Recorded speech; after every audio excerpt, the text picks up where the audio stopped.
Madam నాకిప్పుడు ఎన్ని months, అసలు ప్రెగ్నెన్సీని ఎలా కౌంట్ చేయాలి అని చాలామంది మదర్స్ అడుగుతూ ఉంటారు. అసలు ప్రెగ్నెన్సీ మొత్తాన్ని మనం 40 వారాలుగా తీసుకుంటాం. అంటే లాస్ట్ మెన్స్ట్రల్ పీరియడ్ నుంచి ఎక్స్‌పెక్టెడ్ డేట్ ఆఫ్ డెలివరీని 40 వీక్స్‌గా డివైడ్ చేస్తాము.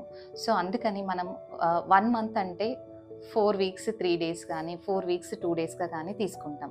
సో, అట్లాంటప్పుడు మనం మంత్స్ లెక్క తీసుకుంటే చాలా కన్‌ఫ్యూజ్ అవుతాం. సో, అందుకే ఎప్పుడైనా ప్రెగ్నెన్సీని వారాల రాగా మనం కౌంట్ చేస్తామనమాట. సో, 1 మంత్ అంటే 4 వీక్స్ 3 డేస్ అనమాట.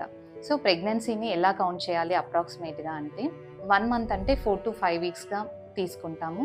2 మంత్స్ అంటే 8-9 వీక్స్, 12-13 వీక్స్ మనం 3 మంత్స్‌గా తీసుకుంటాం. 5 మంత్స్ అంటే 20 వీక్స్, 7 మంత్స్ అంటే 28 వీక్స్, 36 వీక్స్‌ని 9 మంత్స్‌గా క్యాలిక్యులేట్ చేసుకుంటాం. ఇలా వారాల లెక్క తీసుకుంటే ప్రెగ్నెన్సీ కన్‌ఫ్యూజ్ అవ్వకుండా ఉంటాం. సో, ఎప్పుడైనా ప్రెగ్నెన్సీని వారాలుగా కౌంట్ చేస్తే మనం కన్‌ఫ్యూజ్ అవ్వకుండా ఉంటాం.